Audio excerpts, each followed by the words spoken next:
Quick note before we get into the video, I am not a doctor, I'm not a therapist, I'm just someone who is sharing my experiences with my mental health and diabetes. And another important note is that while I do mention some content creators by name and thank them at the end of this video, I don't know them as people, I've never spoken to them, and they certainly didn't influence anything I had to say in this video. Thanks and enjoy. Hello everyone, welcome back to The Departure. It has definitely been a minute. You might notice my voice sounds a bit different than it did the last time I recorded this, and it's funny how that works out, isn't it? Anyway, I just wanted to say right at the beginning that this is probably going to be a longer video, and it's probably just going to be a bunch of me talking and some pictures if I figure out how editing works. I will be the first to tell you that I am new to this whole thing, so I apologize for any weirdness, but I felt that this was a video that had to be made and had to be shared. So with that being said, I wanted to preface this with a couple of trigger warnings. The first and foremost is that I will be talking about a rather controversial figure, Foodie Beauty, Chantal Marie, Big Beautiful Me, you name her. She's a mukbanger that has been struggling with weight loss for the longest time and has recently been diagnosed with some serious health problems.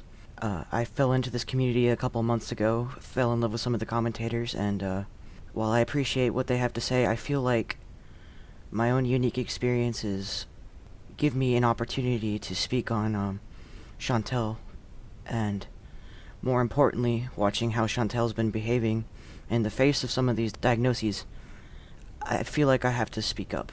Even if it proves ineffective, my moral compass compels me to at least say what I have to say. So, the biggest trigger warning is, of course, we're talking about Foodie Beauty.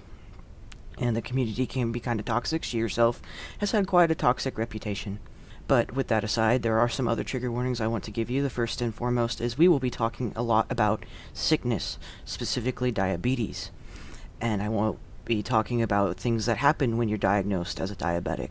Things like ketoacidosis, injections, blood testing. I will be talking about gangrene, amputations, just a bunch of nasty physical stuff like that. I will also be talking about some mental health concerns, so if you're not at all equipped to handle this, or if this is just something you're not interested in, please feel free to click off. You're not going to hurt my feelings.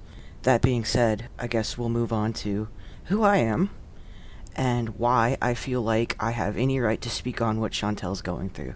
I guess the first thing I want to say is that The Departure was initially intended to be a mental health channel where I talked about what I was going through mental health-wise, my own journey through therapy, my diagnoses, and how I was navigating my real life in the midst of all these challenges, I guess you would call them. But as the year kind of progressed, I just didn't have the time to really make my introductory video, and so while I feel like talking specifically about a creator doing a more commentary-focused thing is a major departure from what I had intentionally designed this channel to be. Hopefully this will be a one-off, and I'll have what I need to say out there, but we'll have to see, won't we?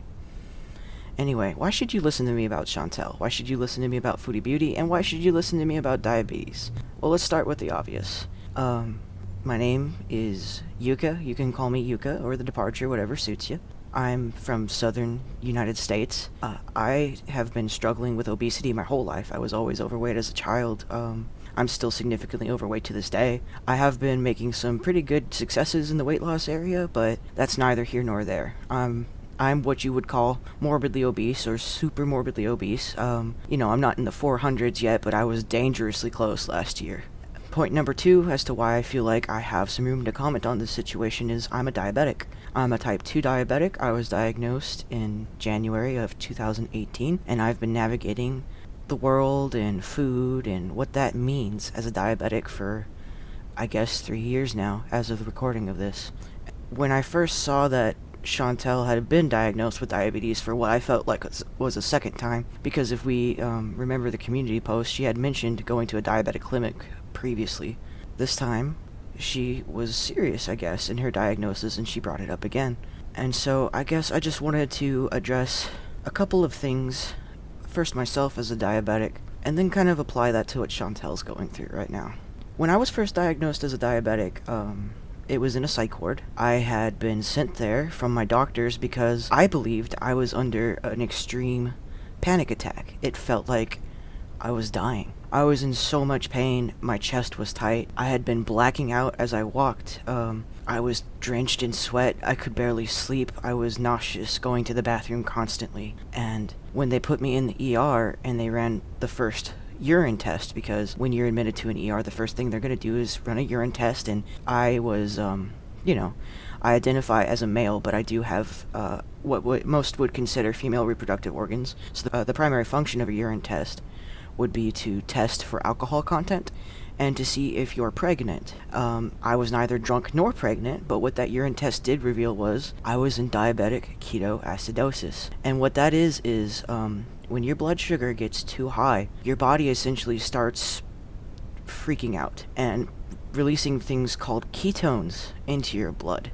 And those of you who have done the keto diet might be familiar with ketones, and I can't quite speak to the keto experience, but as someone who was in ketoacidosis, that meant that my body was in the process of shutting down. Well, there was too much sugar in my blood system. My pancreas just wasn't up to the task of releasing enough insulin to make it manageable, and so I was trying to expel the excess ketones through urine. Some symptoms of my ketoacidosis were, of course, I was thirsty constantly. I could not drink enough water.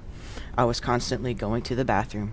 I never had fruity breath, or what I would consider fruity breath, and no one I talked to would say, "Hey, your breath smells really fruity, Yuka." But I started blacking out. I was weak, I was dizzy, I was tired all of the time. And this was during college, and more importantly, toward finals week, so sometimes you just figure it's stress. But when it got to the point that my chest started hurting and my heart started beating weird, I went to the doctor and we tried to figure out what was going on. And the best we could come up with at that time was that I was having severe distress. I had never presented any signs of diabetes before. I had been warned that if I wasn't careful a couple years back, I would possibly be pre-diabetic. But this was a full-blown diabetic episode. And so when the nurse came in, they tested my blood sugar, and it registered at 538 millimoles per liter. And for a reference, as a diabetic, you want your blood sugar to be from about 100 to 120 millimoles per liter. That is the adjustable range. 300 is when you should seek immediate medical attention, and I was at 500. Over the next couple of hours, they injected me with insulin every half hour to try to get my blood sugar under 300, but nothing was helping. They had to put in an IV drip, and I was left alone like that for about an hour while it set in. When I finally got down to 298, they moved me up to the psych ward. And at that point, the nurse asked me point blank, "How long have you been in ketoacidosis?" And I had to tell her, "I don't know what you're talking about. What is that?" And so they, from that point, gave me the education I needed to learn about diabetes and how to take care of myself. Because my blood sugar was so bad and so out of control, I was immediately put on insulin treatment. I was given one long-term vial and one short-term vial. The long-term vial I had to take once a day to keep my blood sugars stable, or at least keep them more stable than they had been. And then the short-term insulin was given to me once per meal to kind of adjust to the carbs that I was putting in my body. When I was first diagnosed with diabetes, I was very angry. I was upset because some of the only happiness I had experienced in my life was through food. Family gatherings centered around food. I was rewarded with food by my family when I did well. I had grown up in kind of financial difficulty, and so whenever we had extra money, we would always get really rich, fatty food. And so hearing that I was diabetic meant to me that I couldn't enjoy this stuff anymore, at least without hurting my body. And so I decided that I didn't care. And for the first year, I was very careless. I kept my blood sugars high. They were in the 200s, and I just felt awful all the time, but I didn't care because to me, I wasn't surrendering control to my diabetes. I wasn't giving up the things that I loved, the only thing that I thought made me happy, and that was food. And it took a while until I was speaking with my therapist about it at length, who I had been seeing for maybe a year prior to my diagnosis, and we just talked about what it meant to take care of yourself and to value yourself beyond things like food. And one of my biggest issues was that I felt that I had no self-worth. And so my therapist issued me this challenge. She said, "Why don't you do your best to stay within the rules of your diabetic nutritional guidelines? Just do it for a week, And then if you like that, we'll do it for 2 weeks, and we'll keep going, and we'll keep building. And I was frustrated. I felt like crap. And even the foods that I were enjoying just weren't that great anymore. So I said, sure, I'll do it. And, 1 week turned into 2 weeks turned into a month, and now it's been a year and a half where I've been really addressing my diet as I should be as a diabetic.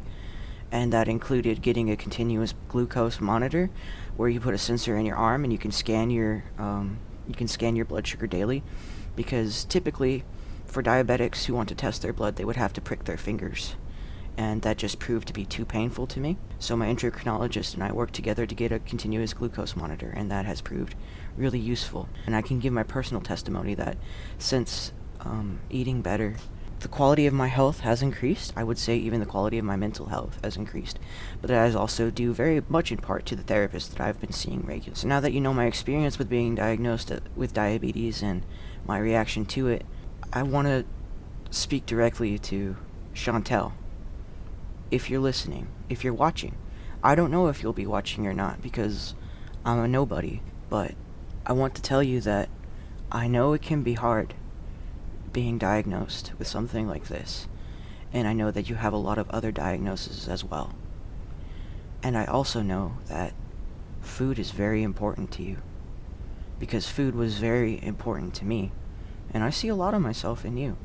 I see a lot of who I was. And maybe that's not an easy thing for a lot of people to admit, but it's true. I want to tell you that if you don't start valuing your life, your well-being, more than you value the emotions that food elicit in you, you are going to see some very nasty consequences. And these are some of the consequences. You could go into diabetic ketoacidosis, like I did. And if you don't address that diabetic ketoacidosis, you can die. And it's not a pretty way to die.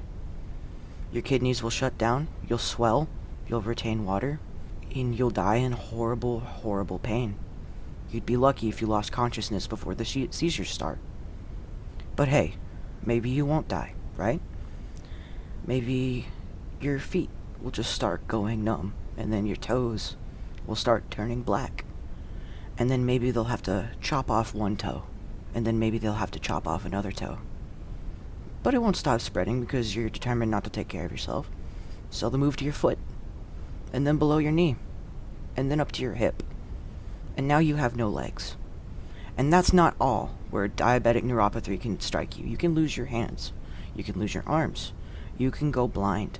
You can lose the functionality of your kidneys. And let me tell you, that's not the only place diabetes will hit you. It will hit you in your heart. It will hit you in your lungs. It will hit you in your liver. And I know you can't afford another hit to your liver right now. That's the scare tactic route. That's what you need to think about when you want to have a cheeseburger or a milkshake or ice cream or cheesecake. You want to think about, is this worth losing my eyesight? Is this worth losing my foot? Or is this worth losing my life? And if you think that it is, then there's really nothing I or anyone, therapists, nutritionists, dietitians, doctors, can say to you to change your mind. If you think food is more important than a longer life, a happier life, then we can't do anything for you. That's your decision to make. No one's going to be able to make you change your mind except you, Chantal. You have to recognize that you have control over your life. And I know that sometimes it feels like you don't, especially when depression and anxiety set in. I know, I've been diagnosed with severe depression, I've been diagnosed with severe anxiety, and it can feel like you're utterly helpless, and sometimes it feels like the only thing you can control is what you put in your mouth. But that's where the hard part comes in. You can control what you put in your mouth. And if you make even the smallest steps to eating more healthy, and if that means maybe I'll just have one hamburger today instead of two, or maybe I'll just eat half of these fries instead of the whole packet. As long as you're taking small steps in a positive direction, addressing these concerns in a way that you feel is comfortable, you will be making positive change. Now, unfortunately, with all your health conditions, you don't have the luxury of very slow change. But at this point, baby steps are better than just sitting on your ass. And just like every other commentary channel out there, I cannot recommend therapy and doctors strongly enough. I think it was my therapist, well, I know it was my therapist that really got me off my ass, got me caring about myself. And it was speaking with my doctors, my endocrinologist, and now meeting with a dietitian that I feel like I have the tools to address my life moving forward. And I mean, I'll be honest with you, it's gonna suck. We can't enjoy things like other people can enjoy them, and they will not stop enjoying them around us. But that's not gonna give us license to play with our lives. I might be some loser on the internet, Chantal, and you might be unpopular. You might be the subject of criticism and scorn right now. But you don't deserve to die because of it. And you certainly don't deserve to die in the way that diabetes will kill you. So this is my request. If you did manage to listen to all of this, please just try to be kind to yourself. Show yourself the kindness that you think other people are denying you. And show that kindness by treating your body well and giving it foods that will not harm it. And even if you can only do that once or twice a day, that's better than nothing at all. This is a new year. And people will use this new year as an excuse or a reason to form resolutions or change the direction their life is going. I hope you're inspired to do the same thing, because the way this is going, you don't have much longer ahead of you. I guess that's all I had to say today.